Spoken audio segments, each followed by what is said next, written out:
Welcome to Module 2, Lesson 5. In this lesson, we're going to start thinking about operating on two levels. Don't worry, I will explain what I mean by that. I'm not crazy. I want to frame out what it feels like to tackle these outcomes. We'll talk about how to think about the time you're spending, and we'll start bringing together things that help you navigate the complexity that you're probably encountering.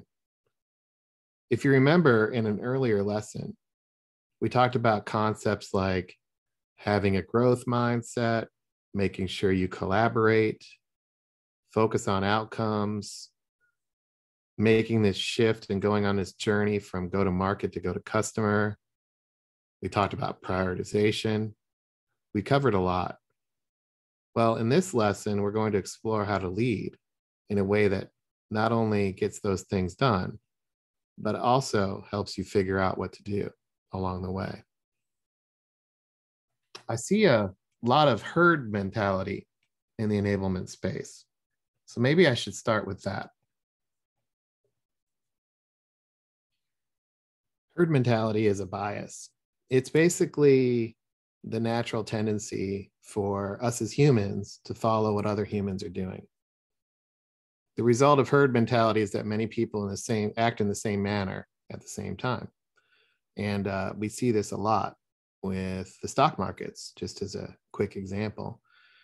In the enablement space, herd mentality is a big bias. I mean, I'll just say it. You may not like that, but hey, we're on a quest. You can push back if you want.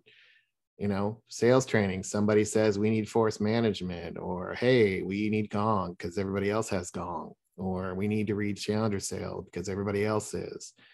In leadership programs, a lot of this herd mentality actually decreases differentiation in the quest of doing what everybody else is doing. And this is a big challenge with copy and pasting job descriptions. I mean, I don't know about you, but I've looked at over 150 enablement job descriptions, and they all look like they're copy and pasted from Indeed and LinkedIn. And that's part of the herd mentality. It's just easier and safer, perceived to be safer, easier, faster to just do what everybody else is doing. In times like this, though, that we're in, is that really going to get us there? And that's the challenge. I mean, you can take a quick test. Try asking just a simple question. Why? Hey, we should deploy Gong. Why? And just let silence do the lifting and see what happens. Why am I bringing this up? What does this have to do with driving outcomes, growth mindset? What does this have to do with collaboration and coordination? Well, the reason why I'm bringing this up is this is the number one thing that I see enablement leaders struggle with as they're trying to orchestrate. There's so much muscle memory to do and so much muscle memory to do what everybody else is doing that it's really difficult to figure out why we're doing what we're doing in the first place. And that's the challenge with orchestrating. That's the challenge with being a commercial enablement leader. You've got to learn how to actually go against what the herd wants to do. It sounds counterintuitive, but if you're driving outcomes and you did the work to figure out what an outcome is, and you just went through the outcome module, is that what look around? Is that what everybody else is doing? I mean, let's be honest, right? So you're going to have to learn techniques, and you're going to have to think about what it means to orchestrate, and you will engage differently. And you will experience the herd mentality. How are you going to respond? So let's frame this out. The challenge with driving outcomes is the end state will become more clear. And the end state will be something that most, not necessarily all, but most people will agree with. That's the easy part. The next part is, okay, well, how are we going to get started? That's a little bit more difficult. So many perspectives. Well, we should get started here. We should get started there. We should bring gong in. We should do this. We should do that. A lot of ideas. So the next part, the next challenge is, how do we initiate that? If we're going to pursue the end state, how are we going to get there? And it's very logical to start doing random things.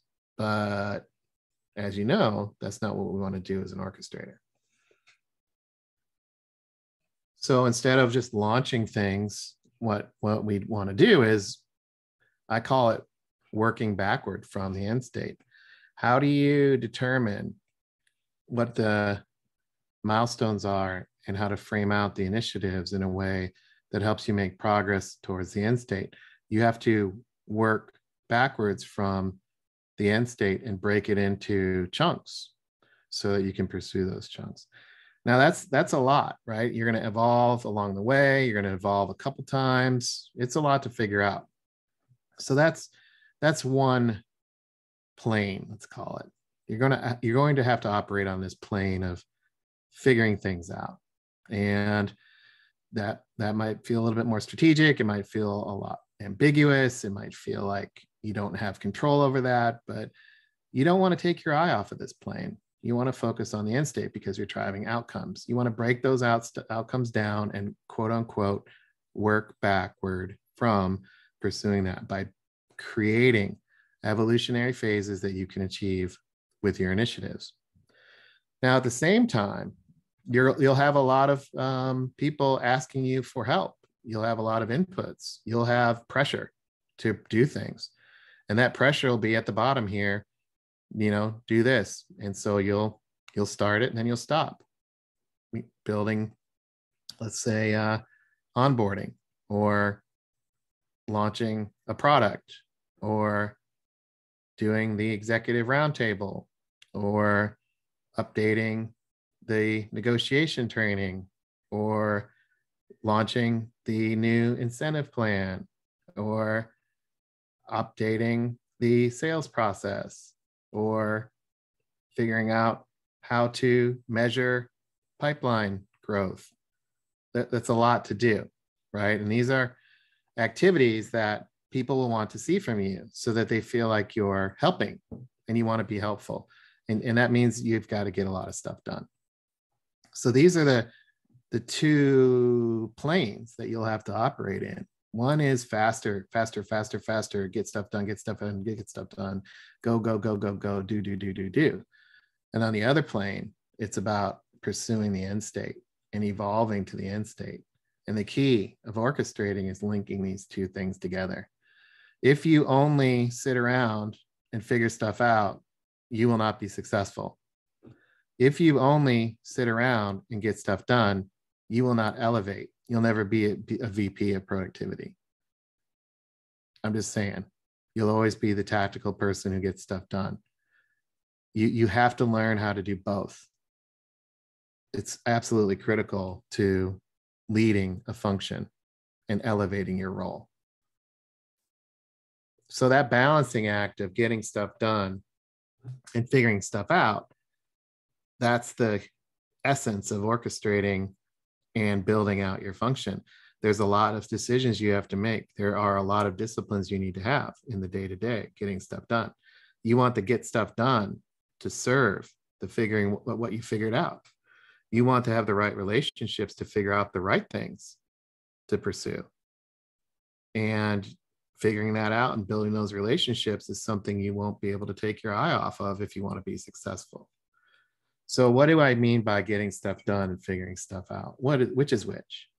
Well, if you look at this idea of getting stuff done and figuring stuff out, one of them is about troubleshooting, delegating, responding, operationalizing, inspecting, reacting, moving, building, deploying, uploading, sending, responding, right? It feels like that. And there's this appetite to do it faster and faster and faster and faster and faster and faster and faster and faster, right? That's the rhythm. On the other side, figure stuff outside, it's, hey, let's create some space. Let's whiteboard. Let's envision this. Let's frame it out. Let's create some prototypes. Let's collect perspectives. Let's brainstorm. Let's be proactive. Let's skate to the puck. Let's figure out where we'll be next year. Let's work backward from where we will be next week, next year into next week, and figure out what we need to do proactively on our own terms.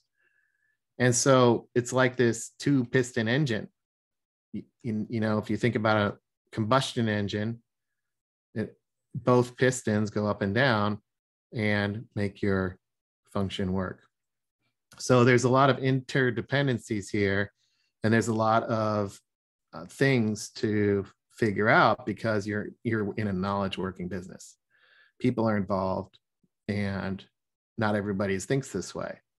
And a lot of them are wired to just get stuff done. So on the figure stuff outside, being more organic, you're going to have to find the right tribe that will collaborate, coordinate, collaborate and exchange ideas. On the left side, it's all about coordinating and scheduling and figuring out when to get stuff done. So if you were to plot out yourself, where would you put yourself? Where do you spend your time right now? Just take a minute and reflect on this. Where are you currently? And where do you want to be? Where would you put the dot? Pause the video and think about that. Where are you now? Where should you be? And how you do this.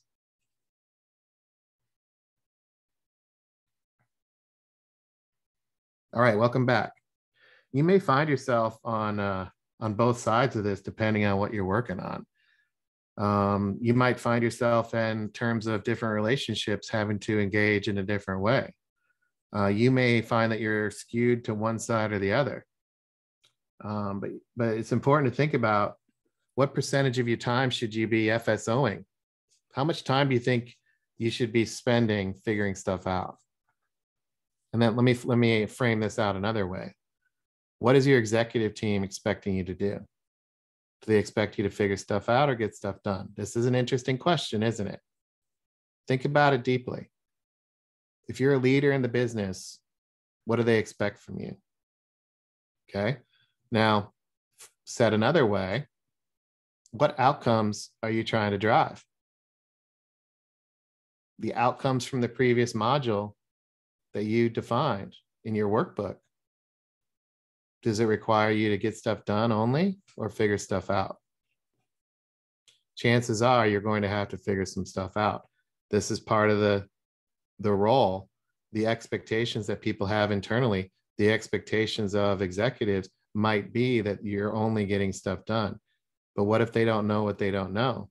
And what if they really want the outcome and they're trying to help you by giving you tasks, and they're trying to help you by giving you orders? What if you don't need that kind of help? What if you do the work on your own and you talk to them proactively about what you need to figure out? For those that have done that, and those that have taken the time to engage proactively about outcomes and to figure stuff out, they change the nature of the relationship with their executive team. The executive team is trying to be helpful, and they will give tasks if you need tasks. They will also engage on a strategic conversation if that's the conversation you want to have. So just because they're giving you a bunch of tasks right now doesn't mean that that's the answer. Okay, as an orchestrator, our job is to help get things done with other people and drive those outcomes that you're signing up for. And you need to put a time on that. What is it? How much time should you be spending? Should you be spending 5% of your time figuring stuff out and 95% getting stuff done? Should it be 10% figuring stuff out? How much time? If you work 5 days a week or 80 hours a week, how much time would you say is required for figuring stuff out to drive those outcomes? Well, when I've done this before, I'm sure you want to know, a lot of times people are spending 10% of their time on figuring stuff out. What if you doubled it to 20%? What if you spent 1 day a week figuring stuff out instead of just getting stuff done? That could make a huge difference in driving outcomes. So I'm not saying you have to completely change everything. And I'm also not saying you have to spend 100% of your time just figuring stuff out. But the idea of shifting and being diligent about your FSO time is really important, because we talked about this in a previous module.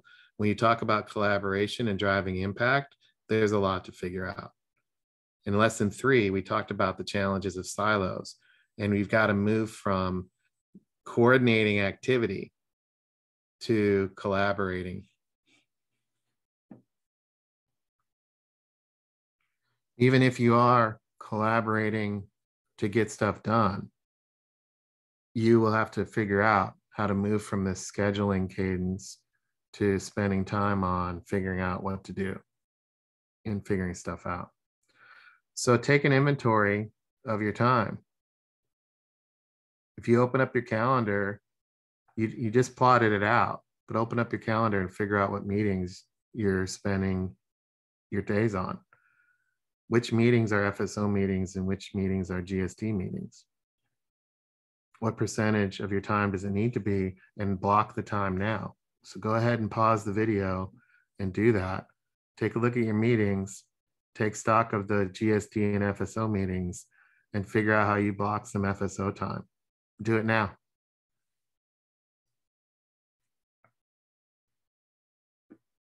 All right, welcome back. Did you block some of your figure stuff out time?